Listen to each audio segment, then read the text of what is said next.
UP के बहराइच में चप्पे चप्पे पर पुलिस और सुरक्षा बल की निगाह। 12 कंपनी पीएसी, 2 कंपनी सीआरपीएफ और 1 कंपनी आरएएफ की तैनाती। बहराइच में अराजकता फैलाने के आरोपियों की तलाश हुई तेज, स्थिति नियंत्रण में, उपद्रव थमा। सीएम योगी के निर्देश पर होम सेक्रेटरी और ADG law and order Amitabh Yash कल से बहराइच में रुके हैं। यूपी एसटीएफ के कई अधिकारियों की भी तैनाती। उत्तर प्रदेश की बहराइच में बवाल के बाद इंटरनेट सेवा पर बैन, बेकाबू भीड़ ने घरों दुकानों में की तोड़फोड़, 30 आरोपी हिरासत में लिए गए, हालात सामान्य। बहराइच के पीड़ित परिवार से सीएम योगी आदित्यनाथ आज करेंगे मुलाकात। लखनऊ में पीड़ित परिवार से मिलेंगे सीएम योगी। बहराइच में बवाल पर अखिलेश यादव ने कानून व्यवस्था पर उठाए सवाल। सोशल मीडिया प्लेटफॉर्म एक्स पर लिखा, दिखावटी कानून व्यवस्था की जगह सच में पुख्ता इंतजाम करे सरकार। कांग्रेस ने भी बहराइच में हुए बवाल पर राज्य सरकार को घेरा। कांग्रेस नेता अजय राय ने कहा, योगी सरकार फेल हो गई। बिहार के सीतामढ़ी में प्रतिमा विसर्जन के दौरान चाकूबाजी की घटना में कई लोग घायल, 2 लोगों की मौत, आरोपियों की तलाश जारी। बिहार के मुजफ्फरपुर में मूर्ति विसर्जन के दौरान 2 पक्षों के बीच हुई हिंसक झड़प, 2 पक्षों के बीच चले चाकू, कई गाड़ियों के शीशे भी तोड़े। बिहार के पूर्वी चंपारण में मां दुर्गा पर अभद्र टिप्पणी करने वाले शिक्षक को पुलिस ने गिरफ्तार किया। सोशल मीडिया पर ग्रुप बनाकर मां दुर्गा पर की थी अभद्र टिप्पणी। हैदराबाद में मुथेलम्मा मंदिर में देवी की प्रतिमा से तोड़फोड़ की खबरों के बाद इलाके में तनाव, लोगों ने किया प्रदर्शन। शांति बनाए रखने के लिए बड़ी संख्या में पुलिस बल तैनात। निज्जर हत्याकांड मामले में भारत और कनाडा के रिश्ते बिगड़े, भारत ने कनाडा के 6 राजनयिकों को निष्कासित किया। निज्जर हत्याकांड मामले में कनाडा की ट्रूडो सरकार ने भारत पर लगाए आरोप, भारत ने कनाडा के आरोपों को सिरे से किया खारिज। कहा, ट्रूडो सरकार के आरोप राजनीतिक एजेंडा और वोट बैंक के लिए। कनाडा के बयान के बाद भारत ने उच्चायुक्त और कुछ राजनयिकों को वापस बुला लिया। विदेश मंत्रालय ने कनाडा के उच्चायुक्त को तलब कर आरोपों पर जताई नाराजगी। बाबा सिद्दीकी मर्डर केस में शूटर शिव कुमार को लॉरेंस गैंग से मिल रहे थे लगातार ऑर्डर। पुलिस के मुताबिक मोबाइल के कुछ मैसेंजर ऐप के जरिए मिल रहे थे मैसेज। बाबा सिद्दीकी मर्डर केस में पुणे से गिरफ्तार आरोपी प्रवीण लोनकर 21 अक्टूबर तक पुलिस हिरासत में भेजा गया। चौथे आरोपी की भी हुई पहचान। पुलिस की जांच के मुताबिक बाबा सिद्दीकी हत्याकांड को सलमान खान और मुंबई में डर पैदा करने के लिए अंजाम दिया गया। लॉरेंस गैंग इस हत्याकांड के जरिए दाऊद इब्राहिम तक मैसेज पहुंचाना चाहता था। बाबा सिद्दीकी के मर्डर की जिम्मेदारी वाले पोस्ट की जानकारी जुटाने में लगी पुलिस। फेसबुक और इंस्टाग्राम से मांगी गई जानकारी। बाबा सिद्दीकी के हमलावर मुंबई के कुर्ला में एक मकान किराए पर लेकर रुके थे। चारों एक ही मकान में ठहरे थे। महाराष्ट्र और झारखंड विधानसभा चुनाव की घोषणा आज 3:30 बजे चुनाव आयोग करेगा प्रेस कॉन्फ्रेंस। सूत्रों के मुताबिक महाराष्ट्र में 1 या 2 चरण में हो सकता है मतदान, अधिक संभावना 1 चरण की। झारखंड में 1 से 3 चरणों में हो सकता है चुनाव। महायुति के बीच अंतिम चरण में सीट शेयरिंग पर फैसला।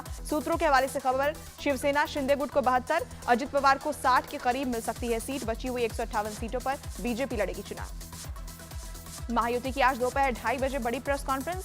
सीएम एकनाथ शिंदे, देवेंद्र फडणवीस और अजित पवार करेंगे प्रेस कॉन्फ्रेंस। महायुति में अंतिम चरण में सीट शेयरिंग फॉर्मूले पर बात।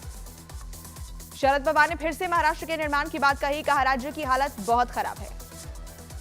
एनसीपी के चिन्ह पर आज सुप्रीम कोर्ट में सुनवाई। शरद पवार की सुप्रीम कोर्ट से अपील, महाराष्ट्र विधानसभा चुनाव में अजित पवार को घड़ी के चिन्ह का इस्तेमाल नहीं करने का दिया जाए आदेश। उमर अब्दुल्ला 16 अक्टूबर को लेंगे जम्मू कश्मीर के मुख्यमंत्री पद की शपथ। प्रमुख सचिव मनदीप भंडारी ने सरकार के लिए उमर अब्दुल्ला को उपराज्यपाल की ओर से आमंत्रण पत्र सौंपा। प्रधानमंत्री नरेंद्र मोदी ने नई दिल्ली में ITU world telecommunication standardisation assembly का उद्घाटन किया। भारत मंडपम में केंद्रीय संचार मंत्री ज्योतिरादित्य सिंधिया रहे मौजूद। विदेश मंत्री एस जयशंकर 2 दिवसीय SCO सम्मेलन के लिए आज पाकिस्तान होंगे रवाना। 16 अक्टूबर को स्वदेश के लिए करेंगे वापसी। विधानसभा चुनाव से पहले महाराष्ट्र की शिंदे सरकार का बड़ा तोहफा, आज से फ्री हुए मुंबई से जुड़े सभी 5 टोल नाके। हल्की गाड़ियों के लिए नहीं लगेगा टोल टैक्स। दिल्ली में वायु प्रदूषण की वजह से ग्रैप 1 लागू, सरकार ने 1 जनवरी तक पटाखों पर लगाया बैन। इस साल भी दिवाली और नए साल के जश्न में दिल्ली में लोग नहीं कर सकेंगे आतिशबाजी। यूपी के लखीमपुर खीरी में बीजेपी विधायक से मारपीट के आरोपियों का पार्टी से निष्कासन, आरोपी अवधेश सिंह के खिलाफ केस भी होगा दर्ज। बीजेपी प्रदेश अध्यक्ष भूपेंद्र चौधरी ने दिए कड़ी कार्रवाई के आदेश। झारखंड के सुरक्षा बल ने नक्सलियों की साजिश की नाकाम। कोल्हान के जंगल में सुरक्षा बल को मिले 5-5 किलो के 2 IED बम, सुरक्षा बल ने बम को नष्ट किया। छत्तीसगढ़ के सूरजपुर में डबल मर्डर से भड़के लोगों ने आरोपी का घर जलाया। गुस्साई भीड़ ने मौके पर पहुंचे SDM को दौड़ाया। कांस्टेबल की पत्नी और बेटी की हत्या से भड़के लोग। 2024 की दूसरी तिमाही में रिलायंस जियो इन्फोकॉम का नेट प्रॉफिट 23% बढ़ा। रिलायंस जियो इन्फोकॉम का रेवेन्यू 14.5% बढ़कर 28,338 करोड़ हुआ। मुंबई के मलाड में रोड रेज में एक युवक की पीट कर हत्या। पुलिस ने 9 लोगों को हत्या के आरोप में गिरफ्तार किया। माता पिता बेटे को बचाने की गुहार करते रहे, लेकिन भीड़ ने पीट कर मार डाला। उत्तर प्रदेश के हरदोई में 2 ट्रकों में लगी भीषण आग। शॉर्ट सर्किट बताई गई आग लगने की वजह। उत्तर प्रदेश के प्रतापगढ़ में एक तेज रफ्तार कार अनियंत्रित होकर सड़क किनारे बनी दुकान से टकराई। हादसे में एक घायल। उत्तर प्रदेश के कुशीनगर में 2 गुटों के बीच हुई पत्थरबाजी। पथराव का वीडियो सोशल मीडिया पर वायरल। मध्य प्रदेश के झाबुआ में 168 करोड़ की ड्रग्स के साथ पुलिस ने 4 लोगों को गिरफ्तार किया। मध्य प्रदेश के पन्ना में 10 से ज्यादा लड़कों ने एक युवक के घर पर किया हमला। मामूली विवाद में वारदात को दिया अंजाम। मध्य प्रदेश के उज्जैन में महाकाल स्मार्ट पार्किंग के बाहर जमकर हुई मारपीट। फूल प्रसाद बेचने वाले और अवैध पार्किंग वसूली करने वालों के बीच हुई झड़प। उत्तर प्रदेश के जालौन में चोर ने लाखों के माल पर किया हाथ साफ। सीसीटीवी कैमरे में रिकॉर्ड हुई चोरी की वारदात। पटना में बदमाशों ने तलवार से एक युवक पर किया हमला। घटना में लड़के की मौत। जानकारी के मुताबिक मामूली विवाद में बदमाशों ने युवक पर तलवार से वार किए। देहरादून में सरेआम घर के बाहर टहल रहे बुजुर्ग के साथ लूटपाट की कोशिश। बुजुर्ग की पत्नी ने छुड़ाए बदमाशों के पसीने। ईरान पर बड़ा हमला करने की तैयारी में इजरायल। वॉशिंगटन पोस्ट के मुताबिक नेतन्याहू ने बाइडेन को दी जानकारी। निशाने पर ईरान के सैन्य ठिकाने। इजरायल ने हिजबुल्लाह पर फिर की एयर स्ट्राइक। हमले में 18 लोगों की मौत और 4 लोगों के घायल होने का दावा। लेबनान पर इजरायल के हमले जारी। इजरायल के हमलों की वजह से लेबनान के कई शहरों में मची भारी तबाही। इजरायल के प्रधानमंत्री बेंजामिन नेतन्याहू का हिजबुल्लाह के हमलों पर बड़ा बयान। कहा हिजबुल्लाह पर हमला जारी रखेंगे।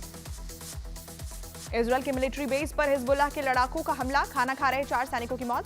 पोर्ट सिटी हाइफा पर लगातार रॉकेट बरसा रहे हैं हिजबुल्लाह के लड़ाके।